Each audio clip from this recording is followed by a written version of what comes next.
ওবায়দুল কাদেরের হার্টে 3টি ব্লকের একটি অপসারণ এখনও শঙ্কামুক্ত নন বলছেন চিকিৎসকরা। চিকিৎসার খোঁজ নিতে হাসপাতালের রাষ্ট্রপতি প্রধানমন্ত্রী। যে কোনো সংকট মোকাবেলায় সেনা সদস্যদের প্রস্তুত থাকার নির্দেশ প্রধানমন্ত্রীর। বললেন সেবক হিসেবে আজীবন মানুষের কল্যাণে কাজ করতে চান।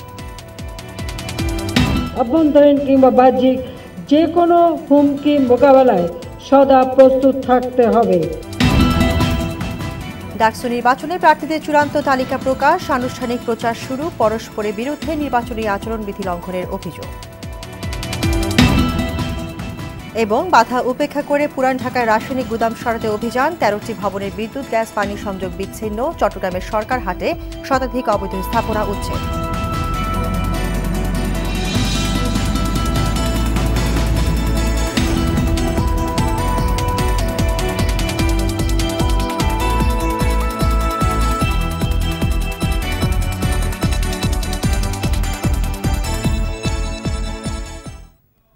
আসসালামু আলাইকুম, স্বাগত জানাচ্ছি RTV সন্ধ্যার সংবাদে। শুনছিলেন মার্কেন্টাইল ব্যাংক শিরোনাম। পুরো সংবাদে আপনাদের সঙ্গে আছি আমি নাবিলা হাসান এবং আমি সাবরিন শাকামিন।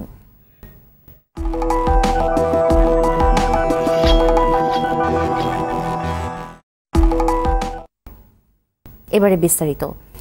আওয়ামী লীগের সাধারণ সম্পাদক ওবায়দুল কাদেরের অবস্থার সামান্য উন্নতি হলেও পুরোপুরি শঙ্কামুক্ত নয়। বিকেলে চিকিৎসকেরা একথা জানিয়ে বলেন, ডাকে সাড়া দিয়ে তিনি চোখ মেলতে পারছেন। এর আগে ভোরে অসুস্থ হয়ে পড়লে তাকে দ্রুত বঙ্গবন্ধু শেখ মুজিব মেডিকেল বিশ্ববিদ্যালয় হাসপাতালে নেওয়া হয়, ভর্তি করা হয় আইসিইউতে। ওবায়দুল কাদেরকে দেখতে হাসপাতালে যান রাষ্ট্রপতি মোহাম্মদ আব্দুল হামিদ, প্রধানমন্ত্রী শেখ হাসিনা সহ রাজনৈতিক নেতাকর্মীরা। রিপোর্ট করছেন জাহিদ রহমান। রাজধানী ধানমন্ডিতে নিজ বাসায় রোববার ভোরে শ্বাস প্রশ্বাসের সমস্যা বোধ করলে দ্রুত বঙ্গবন্ধু শেখ মুজিব মেডিকেল বিশ্ববিদ্যালয় হাসপাতালে নেওয়া হয় ওবায়দুল কাদেরকে। এখানে এনজিওগ্রাম করা হলে তার হার্টে 3টি ব্লক ধরা পড়ে। এ সময় একটি ব্লকের কিছু অংশ উন্মুক্ত করা গেলেও বাকি দুটো সম্ভব হয়নি। অস্ত্রোপচারের পর সিসিইউতে রাখা হয় ওবায়দুল কাদেরকে। খবর পেয়ে আওয়ামী লীগের সাধারণ সম্পাদককে দেখতে হাসপাতালে যান রাষ্ট্রপতি ও প্রধানমন্ত্রী। এর আগে ওবায়দুল কাদেরকে দেখতে হাসপাতালে ভিড় করেন তার রাজনৈতিক সহকর্মী সহ দলের নেতাকর্মীরা। চিকিৎসকদের অনুমতি পেলে উন্নত চিকিৎসার জন্য বিদেশে নেওয়ার কথা দলের পক্ষ থেকে জানানো হয়। এখনো মধ্যে সিদ্ধান্ত দেন নাই যে উনি আদৌ অন্য কোথাও মুভ হবেন কি হবে না, অন্য কোনো ট্রিটমেন্ট পাঠানো হবে কি না হবে।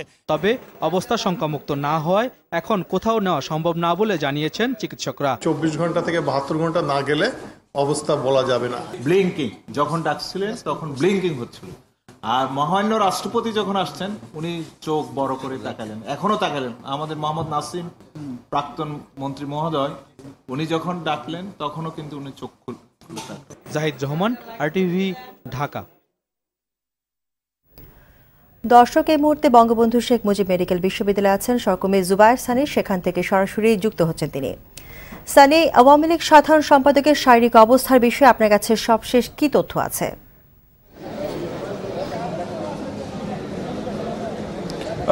নাবিলা যেমনটা বলছিলেন যে আওয়ামী লীগের সাধারণ সম্পাদক ওবায়দুল কাদের অবস্থা এখন কিছুটা ভালো বলে আমাদেরকে ডাক্তারদের পক্ষ থেকে জানানো হয়েছিল। কিছুক্ষণ আগে তারা একটি সংবাদ সম্মেলন করেছেন এবং সেই সংবাদ সম্মেলনে বঙ্গবন্ধু শেখ মুজিব মেডিকেল বিশ্ববিদ্যালয়ের কার্ডিওলজি বিভাগের অধ্যাপক আলী হাসান আমাদেরকে যতটা জানিয়েছেন যে তার অবস্থা এখন কিছুটা স্থিতিশীল, কিন্তু পুরোপুরি আশঙ্কামুক্ত নয়।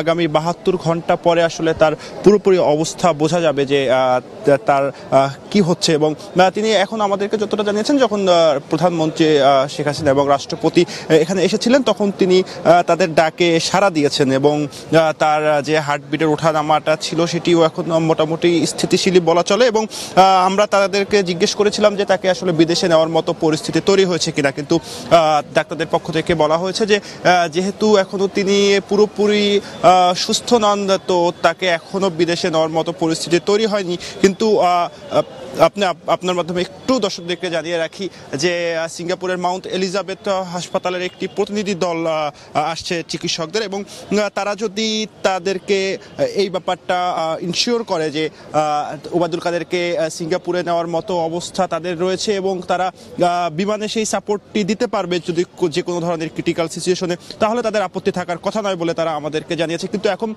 পুরোপুরি যদি আপনাকে আমি বলি যে ওবায়দুল কাদেরের অবস্থা এখন শঙ্কামুক্ত পুরোপুরি বলা না গেলেও কি অবস্থা কিছুটা ভালো বলে ডাক্তারদের পক্ষ থেকে আমাদেরকে জানানো হয়েছে। এবং ডাক্তাররা আরেকটি বিষয় আমাদেরকে আসলে অনুরোধ করেছেন যে ওবায়দুল যেহেতু তিনি এত বড় একটি রাজনৈতিক দলের সাধারণ সম্পাদক, তো তাকে দেখতে অনেক রাজনৈতিক নেতা কর্মী আসলে ভিতরে ঢোকার চেষ্টা করছেন, যেহেতু সিসিইউ এবং আইসিইউ একটি খুবই সেন্সিটিভ জায়গা, তো তারা অনুরোধ করছেন যেহেতু কোনো রাজনৈতিক নেতা কর্মী যেন ভিতরে প্রবেশ না করেন, এবং তারা সেই বিষয়টা বারবার অনুরোধ করছেন। এবং পুরোপুরি এখন যদি আমি সর্বশেষ পরিস্থিতি বলি যে ওবায়দুল কাদেরের অবস্থা শঙ্কামুক্ত না হলেও কিছুটা স্থিতিশীল।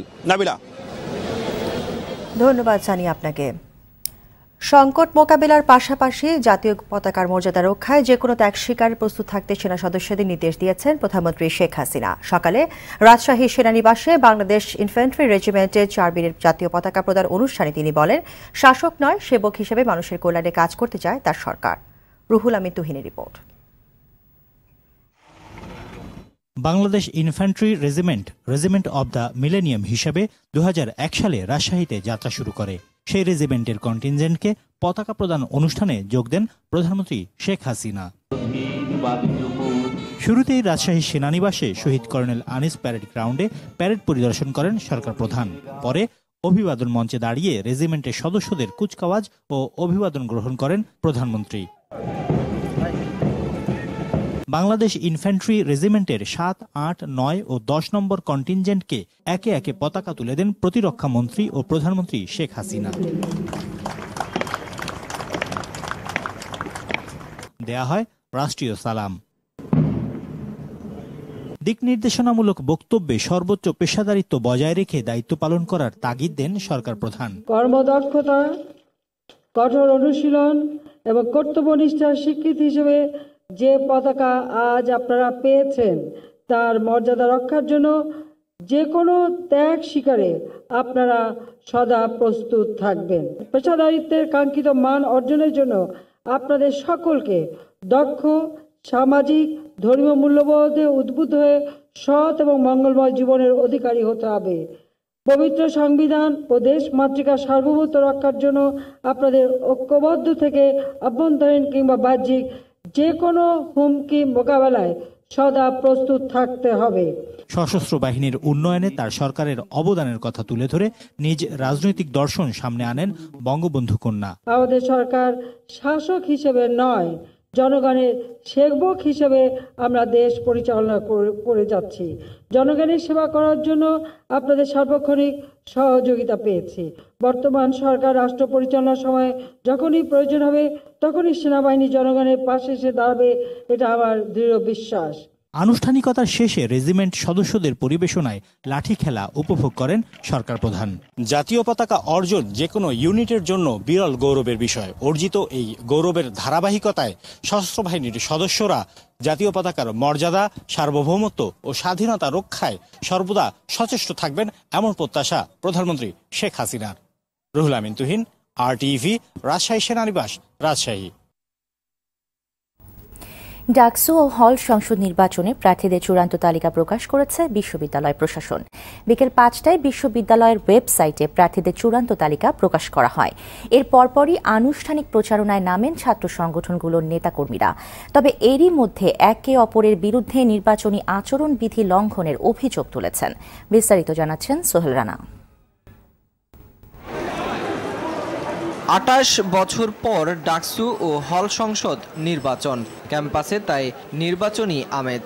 মধুর ক্যান্টিন থেকে টিএসসি সবখানেই ডাকসু নির্বাচন কেন্দ্রিক আলোচনা। আনুষ্ঠানিক প্রচারণার প্রথম দিনে পিছিয়ে নেই কোনো ছাত্র সংগঠনই। মধুর ক্যান্টিন থেকে প্রচারণা চালিয়েছে ছাত্রদল মনোনীত প্রার্থী মোস্তাফিজুর রহমান। জানান, হলগুলোতে এখনও তাদের সহাবস্থান নিশ্চিত হয়নি। স্বতন্ত্র প্রার্থীদেরকে বিভিন্নভাবে প্রেসার দেওয়া হয়েছে এবং নির্যাতন করা হয়েছে যেন তারা নির্বাচন থেকে বিরত থাকেন, এবং অনেকেই বাধ্য হয়ে নির্বাচন থেকে সরে গিয়েছেন। আপনারা ইতিমধ্যে জানেন এটা আপনার সরকার দলীয় ছাত্র সংগঠন প্রত্যক্ষ এবং পরোক্ষভাবে এটার সাথে জড়িত। এদিকে কেন্দ্রীয় লাইব্রেরির সামনে থেকে প্রচারণা চালিয়েছে বাম সংগঠনের প্রার্থীরা। তারা জানান, সরকার দলীয় সংগঠনের প্রার্থীদের বাড়তি সুবিধা দিচ্ছে প্রশাসন। বিশ্ববিদ্যালয় প্রশাসন একতরফাভাবে শুধু দাবিগুলোকে অগ্রাহ্য করে যাচ্ছেন। তারপরেও আমরা নির্বাচনটা করতে চাই। তারা যদি এমন পরিবেশ তৈরি করেন যেখানে আমাদের নির্বাচন থাকার কোনো পরিবেশ নেই, তাহলে আমরা বয়কটও করতে পারি। আমরা দেখছি যে ক্ষমতাসীন ছাত্র সংগঠন আচরণবিধি লঙ্ঘন করছে। অনেক জায়গায় দণ্ডায়মান বস্তুতে হচ্ছে তাদের ব্যানার আছে, ছবি সহ। তো এই যে আচরণবিধি লঙ্ঘন, এগুলো আমরা প্রক্টর স্যার এবং প্রশাসনকে আমরা জানিয়েছি। তবে এসব অভিযোগ শুধুমাত্র রাজনৈতিক ও ভোট নেয়ার কৌশল বলে জানিয়েছেন ছাত্রলীগ মনোনীত এজিএস প্রার্থী সাদ্দাম হোসেন। ছাত্রলীগকে দায়ী করে মূলত ভোটের রাজনীতির সুযোগ সুবিধা নেওয়ার চেষ্টা করা হচ্ছে। আপনি জানেন যে অভিযোগগুলো যাদের কাছে আসছে তারা কিন্তু অনেক হলে প্যানেলই দিতে পারেনি। তিনি বলেন, নির্বাচনী আচরণ বিধি মেনেই প্রচারণা চালাচ্ছেন তারা। সোহেল রানা, RTV, ঢাকা। রাসায়নিক দ্রব্যের গুদাম থাকায় পুরান ঢাকা লালবাগে 13টি ভবনে বিদ্যুৎ গ্যাস পানি সংযোগ বিচ্ছিন্ন করেছে ঢাকা দক্ষিণ সিটি কর্পোরেশন। অভিযান বন্ধে স্থানীয় ব্যবসায়ী ও শ্রমিকরা মিছিল সমাবেশ করলেও বাধা উপেক্ষা করে অভিযান চালান কর্মকর্তারা। শাহাবুদ্দিন শিহাবের রিপোর্ট। রোববার সকাল থেকে লালবাগ কেল্লার আশপাশের এলাকায় অভিযান চালায় সেবা সংস্থাগুলোর সমন্বয়ে গঠিত দক্ষিণ সিটি কর্পোরেশনের নেতৃত্বাধীন টাস্কফোর্সের একটি দল। সারাদিনে রাসায়নিক গুদাম, পলিথিন ও প্লাস্টিক সহ 13টি কারখানার বিদ্যুৎ, গ্যাস ও পানির সংযোগ বিচ্ছিন্ন করে টাস্কফোর্স। এ নিয়ে গেল 3 দিনে 47টি হোল্ডিংয়ের পরিষেবা বিচ্ছিন্ন করা হলো। অভিযানের বিরুদ্ধে দুপুরের দিকে বিক্ষোভ করেন প্লাস্টিক পণ্য ব্যবসায়ীরা। তাদের দাবি, 29টি অতি ঝুঁকিপূর্ণ দাহ্য পদার্থের তালিকায় প্লাস্টিক তৈরির কোনো উপাদান নেই, তাই প্লাস্টিকের গুদাম ও কারখানা সরানো যাবে না। ওনারা আর যেটা ধরে সেটাই কেমিক্যাল কয়, কেমিক্যাল চিনে ওনারা না ঝুঁকিপূর্ণ না, আমাদের কোনো প্লাস্টিক ঝুঁকিপূর্ণ না। গাজী টায়ার টিউবের ফ্যাক্টরি, সেখানে কোনো অভিযান পরিচালনা করে না, সেখানে তারা যাও না, এটা নিয়ে কিন্তু কোনো রিপোর্টও করে না। আমাদের ছোট ব্যবসায়ীদেরকে কেন হয়রানি করতেছে? যারা অভিযান চালাচ্ছে তাদের রাসায়নিক সম্বন্ধে কোনো ধারণাই নাই এবং তারা নিজেরাই এই 29টা আইটেম মানতেছে না। লালবাগের শহীদনগরে হাফিজি হুজুরের গলি নামে পরিচিত রাজনারায়ণ দাস রোডে অভিযান চালানোর সময় ব্যবসায়ী ও শ্রমিকদের বাধার মুখে পড়ে টাস্কফোর্স। এ সময় কয়েক ঘন্টা অভিযান বন্ধ থাকে। পরে লালবাগ থানা থেকে অতিরিক্ত পুলিশ আসলে অভিযান ফের শুরু হয়। এ সময় অভিযান অব্যাহত রাখার কথা জানান দক্ষিণ সিটি কর্পোরেশনের প্রধান বর্জ্য ব্যবস্থাপক। কঠোর অবস্থানে গিয়ে 27 ফেব্রুয়ারি রাতের মধ্যে যেন সরিয়ে নিয়ে যায়, সেখানে কিন্তু তারা মেয়র মহোদয়কে আশ্বাস দিয়ে এসেছিলেন যে সবাই সরিয়ে নেবেন। অতএব আমরা ব্যবসায়িক নেতৃবৃন্দের কাছ থেকে আর কোনো ধরনের বাধা আশা করছি না। তাদেরকে এই শুভ বুদ্ধিটা উদয় হওয়া দরকার। তারা যেন শুধু বৈষয়িক দিক থেকে চিন্তাভাবনা না করে মানবিক দিক থেকে এবং বিবেকবান হিসেবে তারা যেন বিষয়টা চিন্তা করেন। শাহাবুদ্দিন শিহাব, RTV, ঢাকা।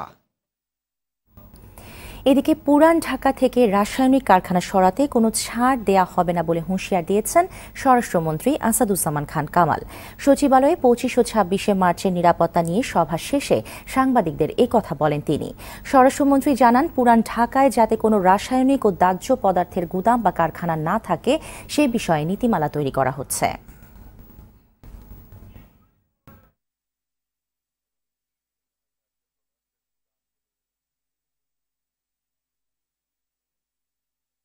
এখানে জনস্বার্থে আমরা এগুলোতে দমে যাওয়ার কোনো প্রশ্ন আসে না।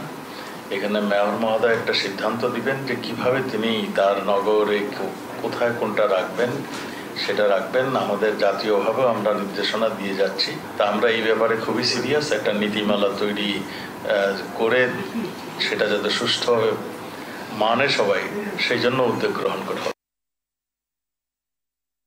পুরান ঢাকা থেকে দাহ্য পদার্থের গুদাম অপসারণে আর সময় ক্ষেপণের সুযোগ নেই বলে জানান বিশেষজ্ঞরা। স্থপতি ইকবাল হাবিব বলেন, নিমতলির অগ্নিকাণ্ডের পর 9 বছর পার হয়ে গেলেও ব্যবসায়ীরা স্বেচ্ছায় সরে যাননি, তাই তাদের উচ্ছেদের বিকল্প নেই।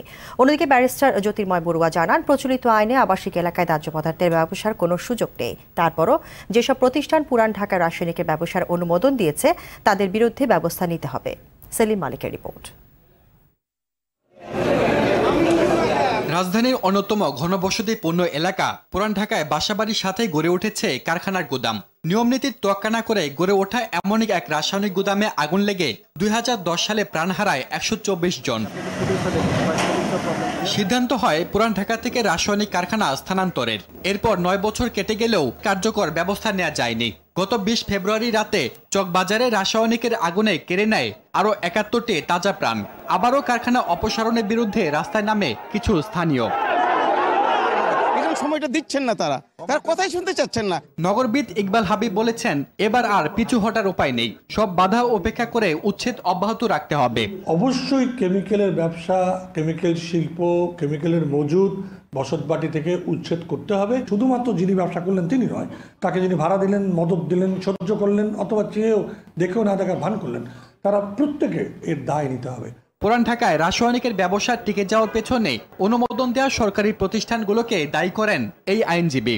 রাসায়নিকের এই গুদামগুলো এখানে থাকতে পারবে কি পারবে না প্রাথমিকভাবে কার দেখার দায়িত্ব ছিল সিটি কর্পোরেশন এখানে ইনভলভ আছে। সিটি কর্পোরেশন তাদের যে নিজস্ব আইনি প্রক্রিয়াগুলো আছে, যে ম্যান্ডেটটা আছে, সেটা সরানোর ক্ষেত্রে যে প্রক্রিয়াগুলো তারা সাধারণত ব্যবহার করে সেভাবেই যাবে। দীর্ঘদিন ধরে যদি একটা বেআইনি কাজকর্ম চলতে থাকে, প্র্যাকটিস করার ফলে সেটা আইনি হয়ে যায় না, সেটা বৈধ হয়ে যায় না। নতুন জায়গায় ব্যবসায়ীরা যেন নিরাপদে ও দ্রুত তাদের কার্যক্রম শুরু করতে পারে সে উদ্যোগ নিতে কর্তৃপক্ষকে আরো তৎপর হওয়ার আহ্বান জানান বিশেষজ্ঞরা। বিশেষায়িত শিল্পাঞ্চল তৈরি করে তাদেরকে স্থায়ী এক ধরনের। সেলিম মালিক, আরটিভি, ঢাকা। রাজধানীর সোয়ারীঘাট এলাকায় হিমাগারে অভিযান চালিয়ে মেয়াদোত্তীর্ণ বিপুল পরিমাণ শিশু খাদ্য ও খেজুর জব্দ করেছে র্যাবের ভ্রাম্যমাণ আদালত। এ সময় 22 লাখ টাকা জরিমানা করা হয়। দর্শক, এই মুহূর্তে সেখানে আছেন সহকর্মী আরাফাতুর রহমান, সরাসরি যোগ দিচ্ছেন তিনি। আরাফাত, আমরা জানতে পেরেছি যে ভেজাল বিরোধী অভিযানে বিপুল পরিমাণ শিশু খাদ্য যেগুলো মেয়াদ উত্তীর্ণ এবং কিছু মেয়াদ উত্তীর্ণ খেজুর জব্দ করা হয়েছে, তো এই ব্যাপারে আপনার কাছে আসলে কি তথ্য আছে? মিম, আপনি জানেন যে দুপুর প্রায় 11:30 বা 12টা থেকে র্যাব 3-এর মেজর মারুফের নেতৃত্বের একটি দল মৎস্য অধিদপ্তর, পশু সম্পদ অধিদপ্তরকে নিয়ে ম্যাজিস্ট্রেট সরোয়ার এই অভিযানটি পরিচালনা করছেন। সেই অভিযানে সরাসরি আপনাদের নিয়ে যাব। এখানে সর্বশেষ আমরা অর্থাৎ 40 মিনিট আগে একটি জিনিস আবিষ্কার করতে পেরেছি, যে আমরা কি খাচ্ছি তার একটি জলজন্ত প্রমাণ আমরা লাইভে আপনাদের দেখাবো। সেটি আপনাদের ম্যাজিস্ট্রেট সরোয়ার আপনাদেরকে দেখাবেন। তবে আমরা সরাসরি ওখানে নিয়ে যাচ্ছি আপনাদের, যে আমরা ম্যাজিস্ট্রেট সরোয়ারের মাধ্যমে দর্শকদের দেখাতে চাই আসলে আমরা যে কি খাচ্ছি তার একটি প্রমাণ আমি আপনাদের দেখাবো। যে উনি আমাদের কিশমিশ আমরা পেয়েছি এখানে এই গোডাউনটিতে, অর্থাৎ এই কোস্টের যে কিশমিশ উনি আমাদের দেখাবেন যে কিভাবে এটাকে মেয়াদের তারিখটা কিভাবে এই প্রতিষ্ঠানগুলো লাগাচ্ছেন। যদি আমাদের একটু দেখান যে কিভাবে কিশমিশের ডেটটা কিভাবে দেওয়া হচ্ছিল। এখানে প্রায় 3000 কেজি কিশমিশ রয়েছে। তো এখানে যেটি হচ্ছে, এই কিশমিশগুলি 2013 সালে একবার মেয়াদ উত্তীর্ণ হয়েছে। হওয়ার পরে এগুলো আবার স্টিকার লাগানো হয়েছে। স্টিকার লাগানোর পরে সেটা আবার 15 সালে করা হয়েছে। এই 15 সালে মেয়াদ উত্তীর্ণ হওয়ার পর 2017-তে আবার উত্তীর্ণ হয়েছে। উত্তীর্ণ হওয়ার পরে সেটা আবার নতুন করে স্টিকার লাগানো, সেটা এক্সপায়ারি ডেট হচ্ছে আপনার 10/12/2018। আপনারা দেখছেন যে এখানে লেখা আছে বেস্ট কোয়ালিটি, প্যাকিং ডেট 10/12/2016 এবং হচ্ছে এক্সপায়ারি ডেট 10/12/2018।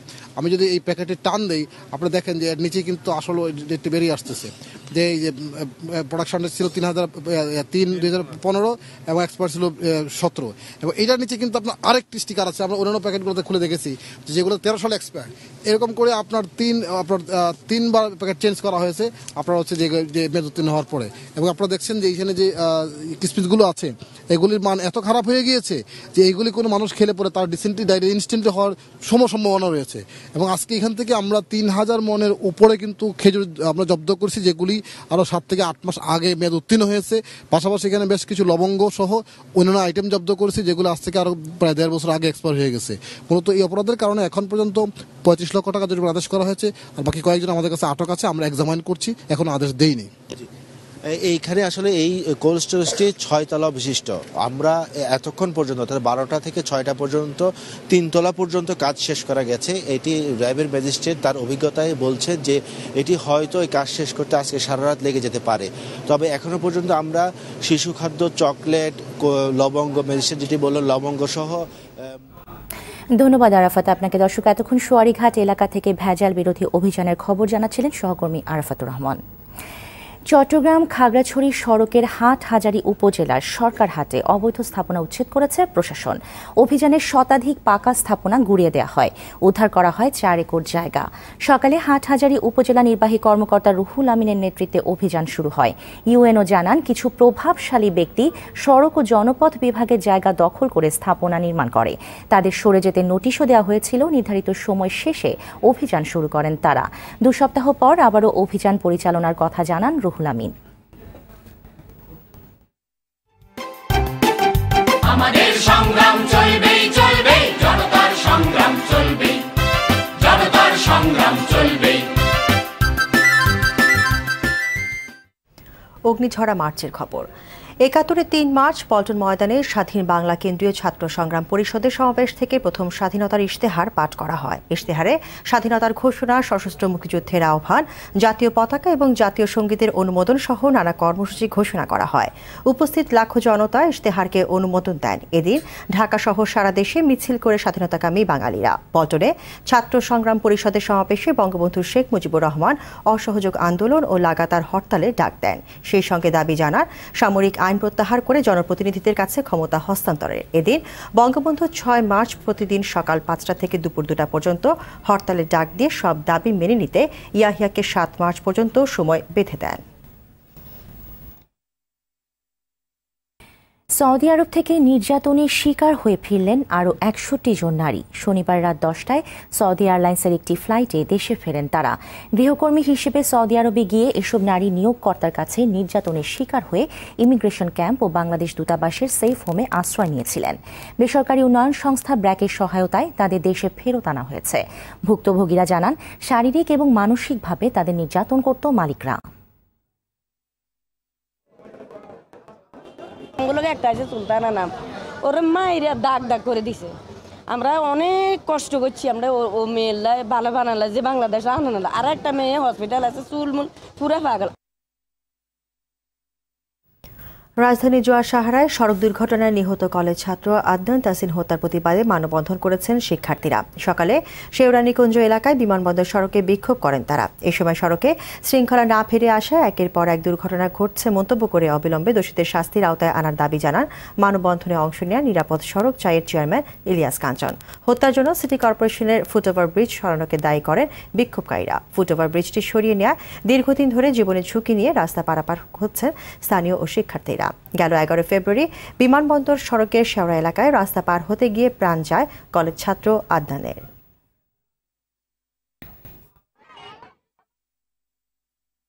বান্দরবানের নাইখংছড়ি মিয়ানমার সীমান্ত থেকে আটক মিয়ানমার সেনাবাহিনীর সদস্যকে হস্তান্তর করেছে বিজিবি। দুপুরে নাইখংছড়ি উপজেলার ঘুমধুমের তুমরু পয়েন্ট দিয়ে তাকে মিয়ানমার কর্তৃপক্ষের কাছে হস্তান্তর করা হয়। নাইখংছড়ি বিজিবির 11 ব্যাটালিয়নের অধিনায়ক লেফটেন্যান্ট কর্নেল আসাদুজ্জামান জানান, আটক সেনা সদস্যের বিষয়ে মিয়ানমার কর্তৃপক্ষের সঙ্গে পতাকা বৈঠকের মাধ্যমে তাকে ফেরত পাঠানো হয়। নাইখংছড়ি উপজেলার ভাল্লুকখায়া সীমান্তের হাতিছড়া এলাকা থেকে গত 24 জানুয়ারি মিয়ানমারের সেনা অং বোথিনকে আটক করা হয়।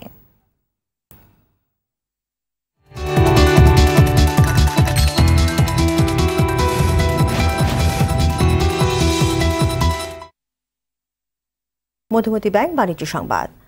ফিল্মস অফ ফাউন্ডেশনের সহযোগিতায় মানুষের জন্য ফাউন্ডেশনের আয়োজনে ক্যামেরায় গাঁথি শান্তি ও সম্প্রীতির গল্প শিরোনামে ফিল্ম মেকিং প্রতিযোগিতার উদ্বোধন হয়েছে। বিকেলে রাজধানীর বাংলা মোচনে বিশ্ব সাহিত্য কেন্দ্রে এই প্রতিযোগিতার উদ্বোধন হয়। এতে 200 জন প্রতিযোগীর মধ্যে 25 জনকে চূড়ান্তভাবে মনোনীত করা হয়েছে। অনুষ্ঠানে আশা ইউনিভার্সিটির উপাচার্য ডালেম চন্দ্র বর্মন ও বাংলাদেশ ফিল্ম আর্কাইভের সাবেক মহাপরিচালক ডক্টর মোহাম্মদ জাহাঙ্গীর হোসেন সহ অন্যান্যরা উপস্থিত ছিলেন। শেষ করছি সন্ধ্যার সংবাদ। শেষ করার আগে মার্কেন্টাইল ব্যাংক শিরোনামগুলো আরও একবার।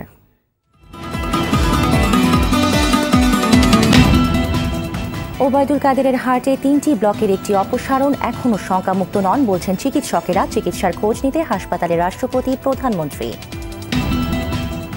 যে কোনো সংকট মোকাবেলায় সেনা সদস্যদের প্রস্তুত থাকার নির্দেশ প্রধানমন্ত্রীর, বললেন সেবক হিসেবে আজীবন মানুষের কল্যাণে কাজ করতে চান। ডাকসু নির্বাচনে প্রার্থীদের চূড়ান্ত তালিকা প্রকাশ, আনুষ্ঠানিক প্রচার শুরু। পরস্পরের বিরুদ্ধে নির্বাচনী আচরণবিধি লঙ্ঘনের অভিযোগ এবং বাধা উপেক্ষা করে পুরান ঢাকায় রাসায়নিক গুদাম সরাতে অভিযান। 13টি ভবনের বিদ্যুৎ, গ্যাস, পানি সংযোগ বিচ্ছিন্ন। চট্টগ্রামের সরকার হাটে শতাধিক অবৈধ স্থাপনা উচ্ছেদ। সন্ধ্যার সংবাদ এ পর্যন্তই। আর টিভি সবশেষ সংবাদ জানতে যে কোনো মোবাইল ফোন থেকে 24141 নম্বরে ডায়াল করুন। আর মোবাইল ফোনের সংবাদ দেখতে অ্যাপ স্টোর, গুগল প্লে বা উইন্ডোজ স্টোর থেকে ডাউনলোড করুন আর টিভি অ্যাপস। এছাড়াও তাৎক্ষণিক ও বিনোদন সংবাদ জানতে বিশ্বের যে কোনো প্রান্ত থেকে ভিজিট করুন facebook.com/rtvonline এবং youtube.com/rtvdigitals। ধন্যবাদ সবাইকে। ধন্যবাদ।